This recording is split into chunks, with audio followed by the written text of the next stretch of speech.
자동 주차 기능을 한번 해볼게요. 버튼 요걸 누르는 거예요. 요걸 누르는 건데, 자, 앞으로 간다. 자, 앞으로 간다. 앞으로 가나? 갑니다. 이게 뭐야? 자, 가요. 또 눌러볼까요? 우리 PD를 치나요? PD 치나요?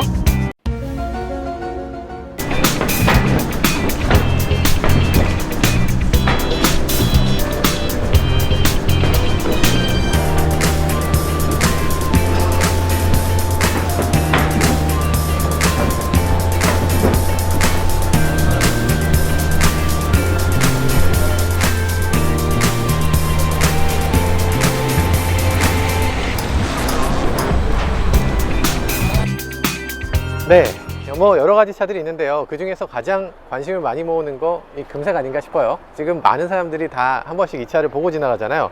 근데 이 차 색깔 어디서 많이 본 것 같지 않으세요? 예전에 어쩌면은 그 아반떼 색깔하고 너무 같은 색깔인가요? 예, 정확하게 모르겠지만 어쨌든 전반적으로 봤을 때 아반떼에서 우리가 봤던 그 색깔이 아닌가 싶을 정도로 굉장히 같은 색깔인가요? 같은 색깔 같은 느낌이 들어요. 뭐 물론 M4에서도 비슷한 색깔을 우리가 경험한 적이 있죠. 어쨌든 이 색깔 저는 개인적으로 마음에 드는 색이에요. 아반떼 때도 굉장히 좋아했고, 과연 이걸 많은 분들이 받아들이실까 이런 생각도 듭니다. 폭스바겐 아테온하고도 조금 비슷한데 아테온보다 조금 더 약간 가라앉은 노란색이라는 느낌도 듭니다. 디자인에 대해서는 호불호가 많이 갈려요. 그렇지만 어떤 분들은 굉장히 좋아하시고 어떤 분들은 굉장히 괴상하다라고 생각하시면서 서로 갑론을박이 벌어지는 것 같아요. 테일램프가 이렇게 위쪽으로 올라온 거 처음엔 시빅하고 너무 닮은 거 아니냐 이런 얘기도 했었는데, 사실 시빅하고 굉장히 닮긴 했어요. 그건 뭐 부인할 수 없는 사실이긴 한데 그거는 뭐 시빅이 전매특허를 낸 것도 아니고 어쨌든 지금 봤을 때는 뭐 괜찮습니다. 이 자체는 지금 봤을 때는 조금 아쉬운 부분, 이 톡톡톡 튀어나온 부분이 이게 어떻게 잘 받아들여질까 싶긴 해요. 깜빡이 부분은 미국용 버전을 제가 여기 인서트를 딱 넣어 드릴게요.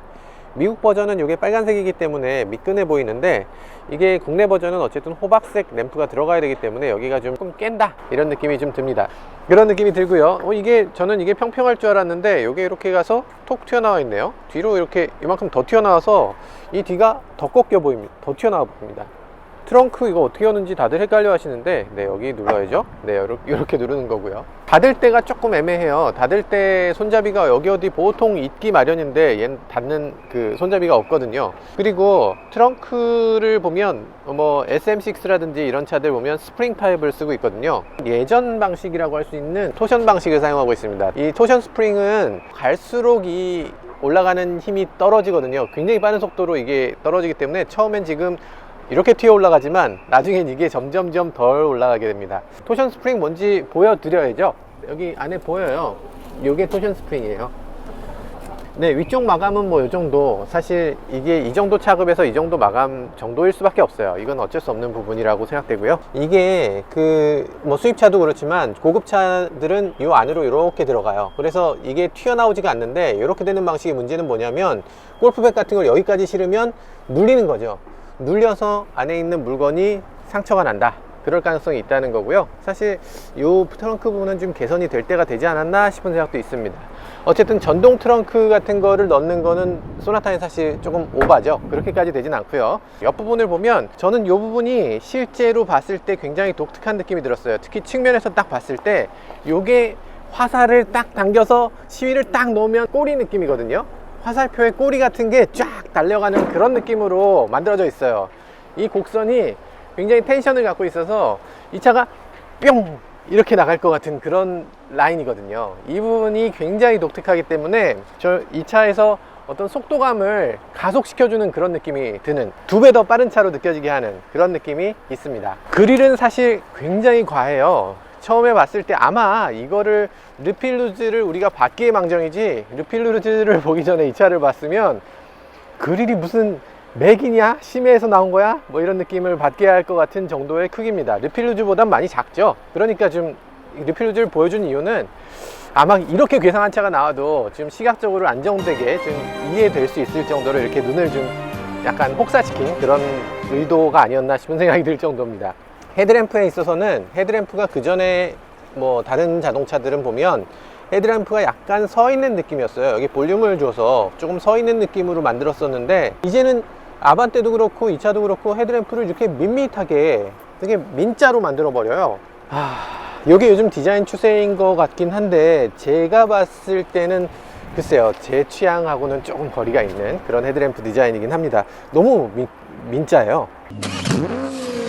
이쪽에서 한번 보여드리면, 인테리어가 베이지잖아요. 베이지에 이런 식으로 그레이 투톤인데, 베이지와 그레이 투톤이 그레이 부분이 조금 고급감이 조금 덜해요. 그러니까 이게 나쁘다는 건 아닌데, 고급감이 떨어지는 건 아닌데, 근데 고급감이 딱 이제 소나타의 그 굉장히 지금 고급스러운 그 느낌에 비하면 그렇게까지 고급스럽진 않은, 조금 더, 네, 약간, 네, 괜찮아요. 괜찮습니다. 오해하실 것 같아서 말씀드리는 건데 괜찮습니다. 괜찮고, 바로 다른 차로 한번 넘어가 볼까요? 베이지 투톤 딱 보면 이거 차급이 다른 거 아니야? 이건 그랜저 아니야?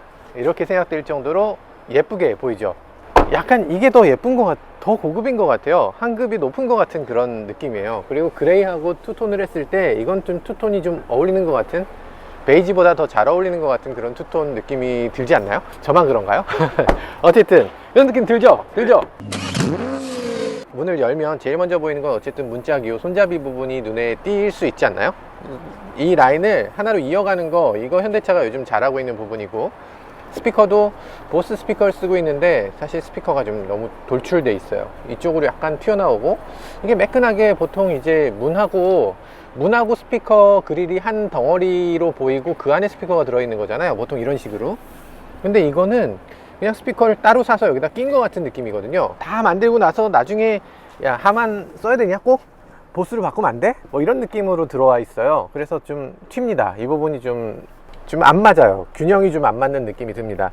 강조는 해야 되겠고, 요 느낌을 고스란히 만들어내진 못하겠고, 네, 그런 느낌으로 만들어져 있어요. 이것도 좀 기능성에 저희가 맞춰서 했는데, 개인적으로는 노란색이 예쁘긴 하지만 어쨌든 실내는 그레이보다는 베이지가 좀 더 예쁜 것 같아서 베이지로 넘어가겠습니다.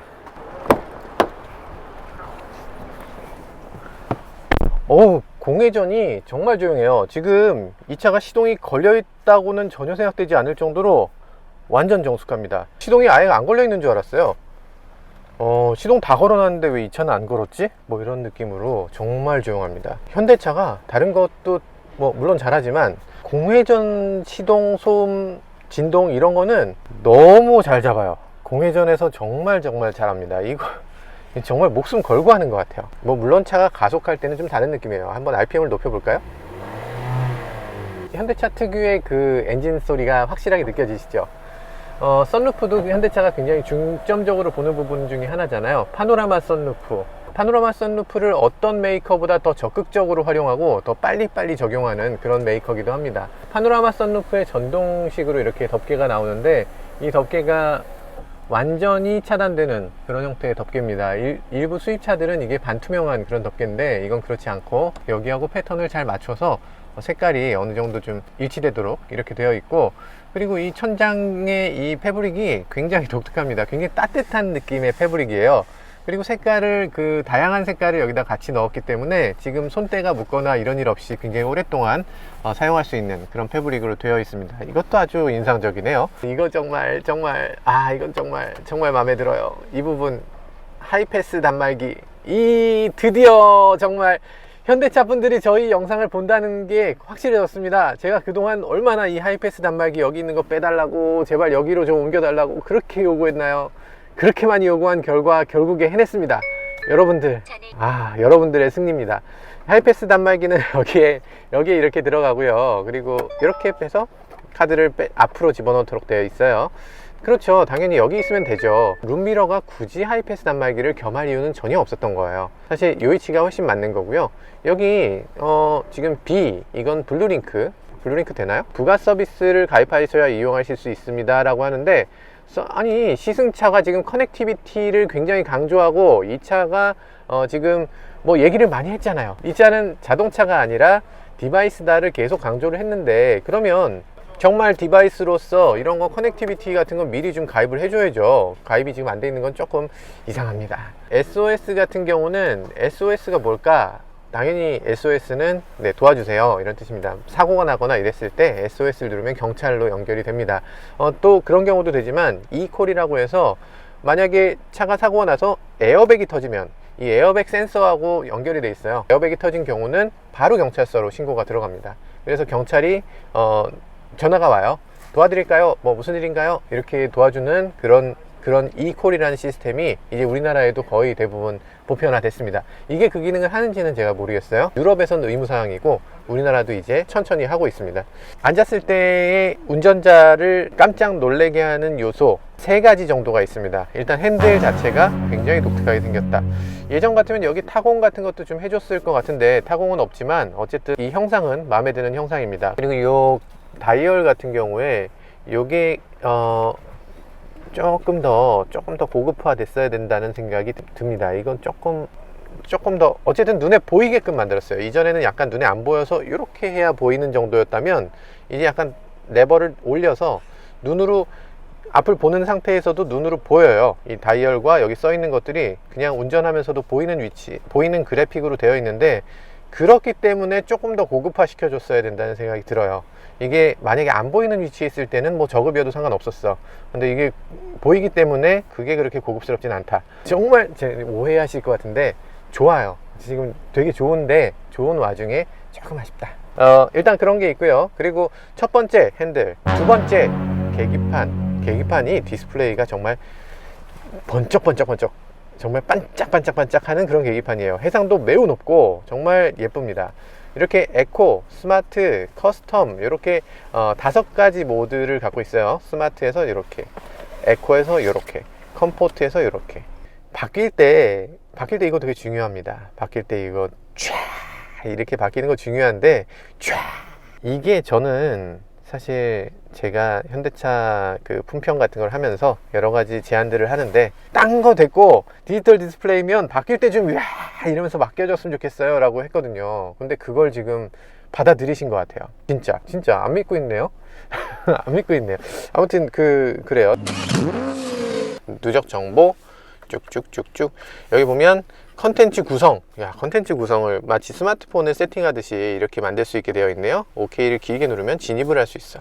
그럼 컨텐츠 구성에서 주후 정보, 오토스탑, 운전자 주의 수준 뭐 이런 것들을 세팅할 수 있게 되어 있네요. 계기판이 이렇게 다양한 기능을 가진 계기판이라니 정말 상상하기 어려운 수준의 그런 계기판입니다. 평균 연비, 드라이브 모드, 타이어 공기압 이런 것들이 나오고요. 요게 인터페이스가 조금 처음에 이걸 이해하기 조금 어렵네요. 이걸 눌렀을 땐 이 가운데만 바뀌고요. 이걸 눌렀을 때는 요 내용만 바뀝니다. 그러니까 이거 말씀드리기 어려운데 아무튼 이게 가운데 있도록 하느냐 옆으로 가게 하느냐 요거를 선택하게 돼 있고 그 다음에 요 다이얼은 항상 똑같은 역할을 하게 되어 있어요. 좀 난해하다 이렇게 생각하실 것 같아요. 어쨌든 내비게이션, 컨텐츠 구성 뭐 등등등이 이 안에서 나타납니다. 전반적으로 디지털 디스플레이지만 디지털 디스플레이의 특장점을 조금 잘 살렸느냐 하면 조금 더 살렸어야 되지 않는가 하는 생각은 좀 있어요. 자, 다음으로 넘어가면 디지털 디스플레이와 같은 아이레벨, 같은 눈높이로 내비게이션이 나타나 있습니다. 보통 내비게이션이 너무 튀어나와 있는 경우도 있어요. 그럼 계기판을 보다가 올려야 되겠죠, 눈을?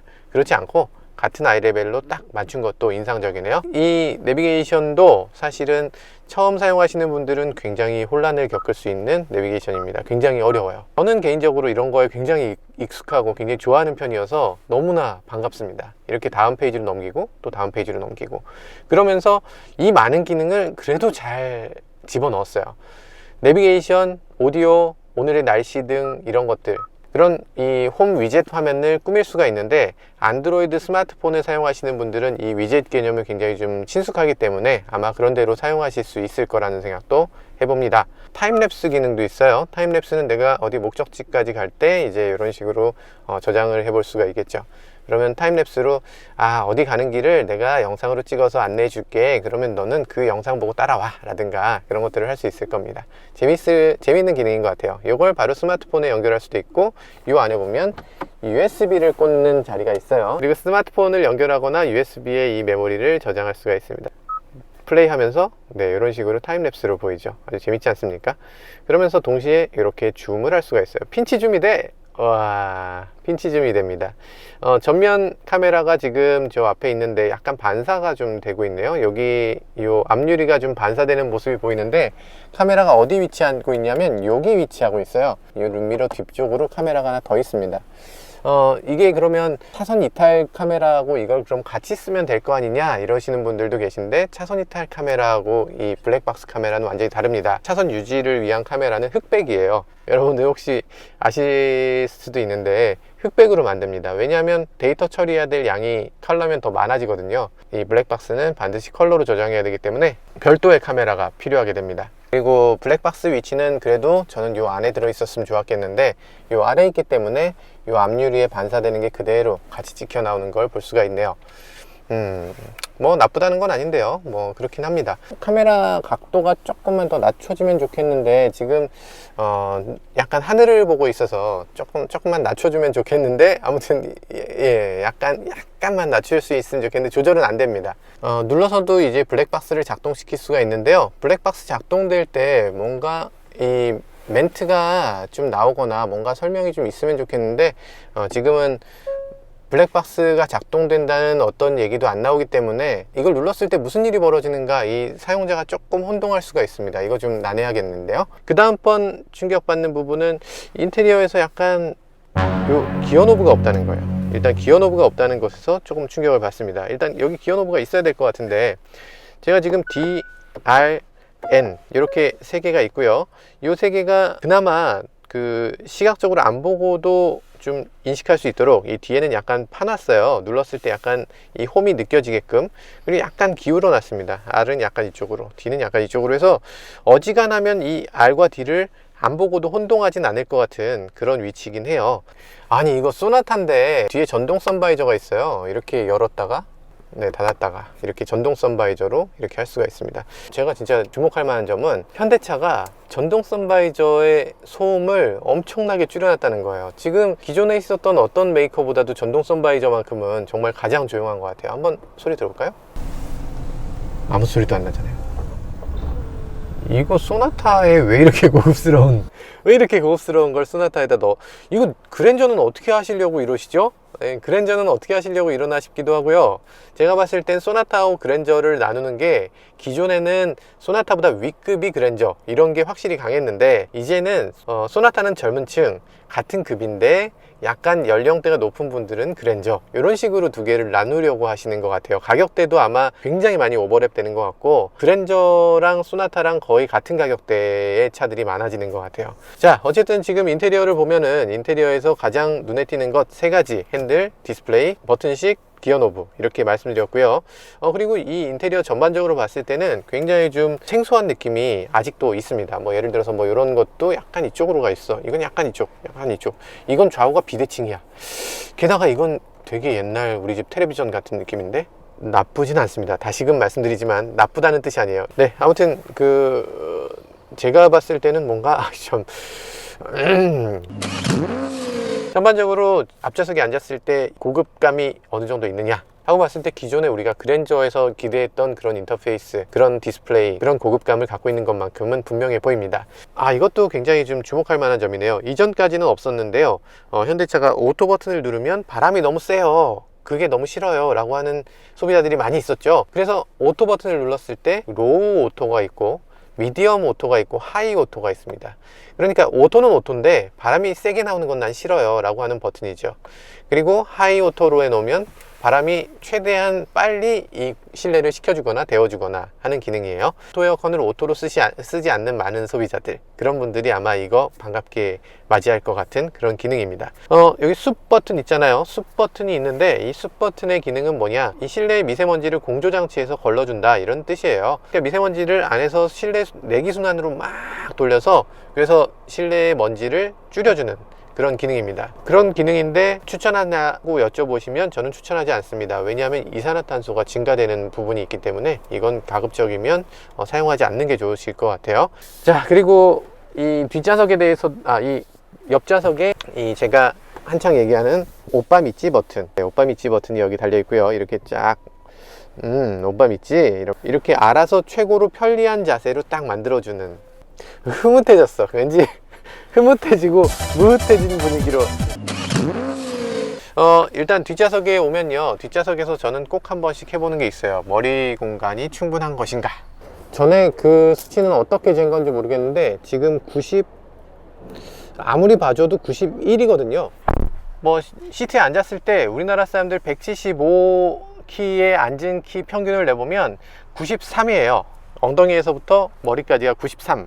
근데 이 차는 지금 91 정도가 나옵니다. 91이고 시트에 사람이 앉았을 때 엉덩이가 조금 들어가니까 그렇게 됐을 때 한 93이 나오는 것 같아요. 그래서 이렇게 해서 꼿꼿하게 서게 되면 머리가 살짝 닿는 정도입니다. 머리가 살짝 닿고 그러면 조금 꾸부정하게 앉으면 될 거 아니냐. 당연히 그래야죠. 시트에 앉을 때 누가 이렇게 앉겠어요. 당연히 이렇게 앉는데, 이렇게 앉았을 때 머리 위로 손바닥 2개 정도가 들어가는 정도의 공간이에요. 레그룸도 이전 소나타가 엄청나게 넓었거든요. 이전 소나타보다 2cm가 줄었습니다. 2cm가 줄었고 머리 공간도 한 2cm가 줄었어요.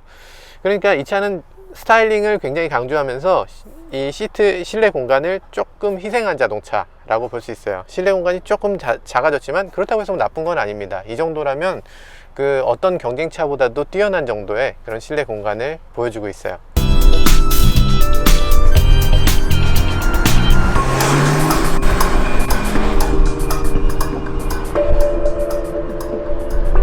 네, 드디어 이 차를 시승하게 됐네요. 자, 일단 이 차에 드라이브 모드가 있는데, 드라이브 모드가 어쨌든 뒤쪽에, 상당히 뒤쪽에 있어요. 그렇게 인체공학적인 위치는 아니라고 볼 수 있겠는데요. 약간 에코, 컴포트, 스포츠, 커스텀, 스포츠 모드를 일단 바꿔놓고 싶어 라고 하면 계기판을 보고서 스포츠를 바꿔야 된다는 거. 버튼 하나로 딱 스포츠로 들어갈 수 있는 방법은 없네요. 그건 조금 아쉽고요. 지금 주행을 해보는데요, 주행에서 저는 가장 중요하게 보는 게 어댑티브 크루즈입니다. 어댑티브 크루즈로 핸들을 바깥으로 빠져나가지 않게 잘 잡는가. 스티어링 어시스트 같은 경우에, 그러니까 핸들이 밖으로 빠져나가지 않도록 하는 그 기능이, 뭐 그 기능을 껐을 때, 어시스트를 껐을 때 차가 얼마나 직진을 잘하는가를 놓고 보면 뭐 그렇게 나쁘지 않은 정도인데, 일단 핸들 감각 자체는 그렇게 명확하게 느껴지는 감각은 아닙니다. 이 차를 처음 봤을 때 느낌은 굉장히 스포티한 자동차, 스포츠카의 외관을 갖고 있다 라는 생각 때문에 이 차의 핸들링이 굉장히 우수할 것이라고 생각되는데, 실제로 차에 타보면 핸들은 그냥 중형차, 보통 중형차 수준의 핸들링 성능을 보여줍니다. 일단 뭐 나쁘지 않은 수준이고요. 깜빡이를 켰을 때 벌써 여기서 와우 팩터가 또 나오는데요. 깜빡이를 켜고 이제 차선을 이동해야지 라고 할 때 벌써 계기판에 이렇게 그쪽 위치에 이렇게 카메라가 작동되면서 후측방에 사이드미러를 보지 않고도 후측방에 차가 있는지 없는지를 명확하게 이렇게 알 수 있도록 이렇게 만들어져 있습니다. 지금 이건 뭐죠? 이거는 제가 깜빡이를 켰을 때 그 자리에 차가 있다, 사각지대에 차가 있으니까 주의해라 라는 의미에서 이렇게 삑삑 소리를 내줍니다. 똑똑한 자동차예요, 여러 가지로. 어댑티브 크루즈를 했을 때 제가 좀 아쉬운 부분은, 어댑티브 크루즈가 요만하게 나오거든요.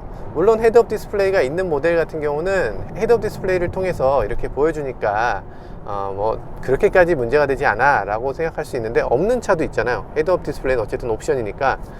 그러면 이게 얘가 지금 작동되고 있는지 아닌지를 알려주는 아이콘이 너무 작다. 어댑티브 크루즈라면 뭔가 확실하게 보여주는 장치가 있어야 된다라는 생각이 듭니다. 이 차에는 그런 장치가 없어요. 너무 작은 아이콘에 여기에 지금 나 어댑티브 크루즈 하고 있어, 이런 건데 이거는 조금 문제가 있어 보입니다. 크루즈를 세팅해 놓고요, 핸들을 자동으로 돌려놓게 해 놓고요, 지금 이렇게 여유를 좀 부리는 거죠. 핸들에 손을 안 잡고 얼마나 갈까, 얼마나 가지고 있죠. 지금 도로가 지금 거의 상당히 꺾여 있거든요. 상당히 꺾여 있는데도 지금 네, 따라갑니다. 따라가고 핸들을 잡으십시오가 떴어요. 그래도 안 잡어. 난 안 잡을 거야. 안 잡어. 오, 지금 계속 가고 있어요. 경고를 합니다. 경고 들어오고 있어요. 계속 들어옵니다. 그렇지만 운전을 하고 있어요. 우리 너 잡으라며. 안 잡아도 왜 계속 운전해 주는 거니? 네, 계속 경고만 할 뿐이지 운전을 자기가 포기하진 않습니다. 계속 운전합니다. 지금 드디어 해제됐습니다. 해제됐을 때 이거 굉장히 중요한 거거든요. 보조 시스템이 있는데 그 보조 시스템을 해제할 때 기존엔 그냥 쓱 하고 해제됐어요. 쓱 하고 해제되면 안 되죠. 사실 해지됐으니까 너는 지금 핸들을 무조건 잡아야 돼, 반드시 잡아야 돼 라는 거기 때문에 경고를 굉장히 크게, 굉장히 오랜 시간 동안 들려줍니다. 이런 식으로 운전하면 안 되지 라고 운전자한테 경고 주는 거예요. 운전자 물론이고 이 차에 탄 승객들도 그 경고를 같이 듣는 게 이게 맞습니다. 이렇게 돼야 돼요. 이렇게 돼야 이제 운전자가 졸음 운전을 하고 있다거나 아니면 뭔가 지금 큰 일이 벌어지고 있다는 사실을 이 승객들도 알아야죠. 차에는 가변식 댐퍼 시스템은 없습니다. 전자제어식 가변 댐퍼 시스템은 없고요. 다단형 충격 흡수 시스템은 달려 있어요. 이게 과속 방지턱을 넘거나 할 때는 이게 충격을 완화시켜서 과속 방지턱을 쓱 넘을 수 있게, 네, 그렇게 해주는 장치가 장착되어 있는데요. 이거는 사실 이 차보다 먼저 투싼에 장착이 된 적이 있어요.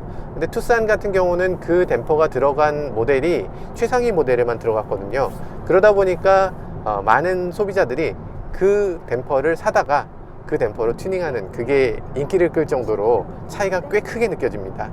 이 차도 기존 소나타하고 비교했을 때 아마도 그 부분이 꽤 영향을 끼칠 것 같아요. 그 점에서 굉장히 좀 좋아졌을 것 같아요. 자, 음성인식을 한번 해볼게요.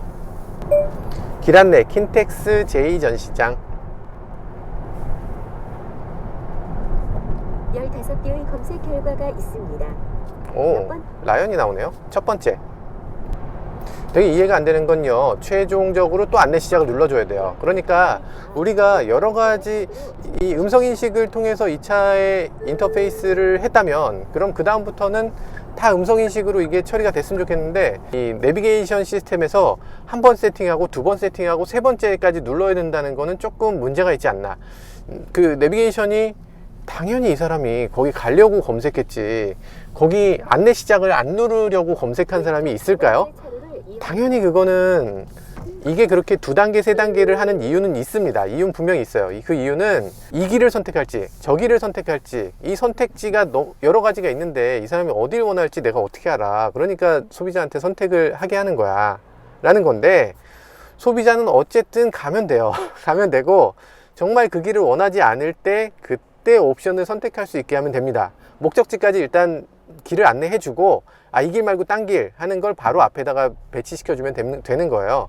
그러니까 조금 그 내비게이션에서는 아직 약간 인터페이스를 조금 헤매고 있다는 생각이 듭니다.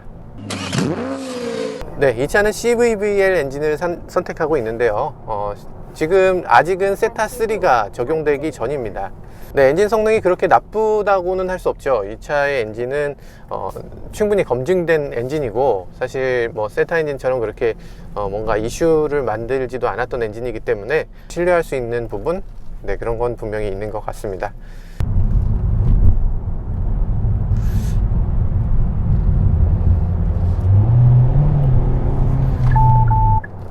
엔진 사운드는 그 차체 외관과는 조금 따로 노는 느낌도 있습니다. 그러니까 워낙 다르거든요. 기존에 있었던 현대차의 그런 외관하고 많이 다르잖아요. 많이 달라졌어요. 정말 이 차는 정말 엄청난 차가 될 것 같아. 이런 외관을 갖고 있어서 엔진에서도 엄청나게 달라졌지 않을까 하는 희망을 갖게 되는데, 근데 이 차는 지금 엔진 사운드를 들어보면 기존 소나타하고 크게 다르지 않은 그런 엔진은 뭐 어쩔 수 없어요. 그건 어쨌든 파워트레인이 같으니까요. 거기에 6단 자동 변속기가 들어갑니다. 우리 8단 좀 기대했었잖아요. 왠지 8단이 6단보다 좋을 것 같아, 왠지 10단이면 더 좋을 것 같아, 이런 느낌이 있으니까, 네, 그런 아쉬움은 조금 있긴 합니다. 개인적으로 네, 지금 앞차하고 갑자기 가까워지는 게 지금 감지되니까 삐삐삐삐 하면서 충돌 경보를 해줬고요. 만약에 그럼에도 불구하고 제가 브레이크를 밟지 않았다면 얘가 스스로 브레이킹을 해줍니다. 스포츠와 컴포트, 지금 두 가지를 놓고서 비교를 조금 해봤는데, 두 가지를 비교했을 때 큰 차이점을 느끼기 어렵습니다. 뭐 약간 핸들이 약간 더 무거워져요. 스포츠일 때 확실히 더 무거워지고요. 그리고 가속 페달 맵이 조금 더 빨라지는 느낌이 있습니다. 이게 스포츠인가 뭐 꼭 이렇게 만들었어야 했나, 네, 조금 아쉽습니다. 스포츠가 조금 더 스포티하게 만들 수 있는 요소를 집어넣어 줬으면 좋았지 않을까. 왜냐면 이 차는 굉장히 어그레시브하게 생겼으니까 그거에 맞춰서 조금 감성적인 부분을 주행 질감에도 넣었어야 되지 않나 하는 생각이 듭니다. 파워가 부족하냐, 이게 아주 중요한 궁금증이실 텐데요. 네, 파워는 지금 네, 부족하지는 않습니다. 부족하지는 않은데 호쾌하게 치고 나갈 수 있는 차는 아니에요. 네, 가속 페달을 밟아보면 이 정도의 느낌, 어떤 느낌인지 아시겠죠? 밟았을 때 네, 이런 느낌입니다. 자, 아무튼 코너링, 패들 시프터가 있으니까 RPM을 조금 더 높여볼까요? RPM을 높인 상태에서 코너링. 오, 좋아요. 아주 좋습니다. 저 코너링에서는 아주 만족할 만한 그런 코너링 성능을 보여주네요. 근데 RPM은, 엔진음은 지금 엔진이 나 지금 이대로 깨질지도 모르겠어요. 안돼, 이러다가 나 부서져 버릴 것 같아, 이런 느낌이 지금 있어요. 너 괜찮은 거니? 가속 페달을 끝까지 밟았을 때 느낌은 이렇다는 거죠. 이게 1.6 터보가 절실합니다. 1.6 터보가 빨리 나와야 돼요. 이 차 디자인에 이 차 디자인이라면 출력이 부족한 건 아닌데 요 디자인의 요 출력은 조금 운전자들이 실망할 수 있어요. 젊은이들이 이 차를 타는 걸로 지금 포지셔닝 돼 있잖아요. 그러면 이 젊은이들이 요거 갖고 만족할까? 네, 가속에 대해서는 실망스러운 느낌이 들거든요. 근데 제동에 대해서는 그렇게 실망스럽지 않습니다. 제동은 네, 괜찮아요. 제동 굉장히 부드럽고 굉장히 리니어하게 이렇게 갈 수 있는 그런 제동 모습을 보여줍니다. 갑작스런 제동이 아니라 뭐 적당한 수준으로 밟을수록 더 강해지는 그런 제동 능력. 네, 이런 게 뭐 유혹이 되기 쉬워요. 되게 뭐랄까, 지나치게 잘 나가는 느낌을 주기 위해서 가속 페달을 조금만 밟아도 튀어나가게 만든다거나, 제동이 잘 되는 느낌을 주기 위해서 조금만 밟아도 차가 탁 서는 느낌을 준다거나, 그런 유혹이 있기 쉽고, 그동안 현대차가 그렇게 많이 해왔었죠. 근데 이제는 더 이상 그런 식이 아니고 꽤 부드럽게 가속되고 꽤 부드럽게 제동되는 그런 형태로 세팅이 좀 되어 가는 것 같습니다.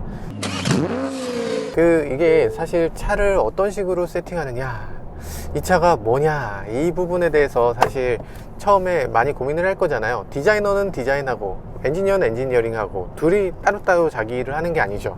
사실은 차가 어떤 차다라는 걸 누군가 만들고 디렉션하고, 그 다음에 그 디자인은 이래야 해, 그 성능은 이래야 돼, 그런 것들을 누군가 헤드가 이 차에 대한 디렉션을 정확하게 딱 내려야 되는데, 사실 이 차는 지금 디자인은 굉장히 어그레시브하게, 그러면서 이 퍼포먼스는 굉장히 보수적으로 이렇게 세팅되어 있습니다. 그래서 이 두 가지가 어떤 한 지향점을 바라보는 게 아니라 서로 따로 가고 있다는 느낌을 지금 강하게 받거든요. 이 차는 그냥 젠틀하게 타는 차예요. 부드럽게 타는 차. 그러니까 자동차라기보다는 디바이스라고 이 차를 소개를 하는데, 그 말이 어쩌면 맞는 것 같기도 합니다.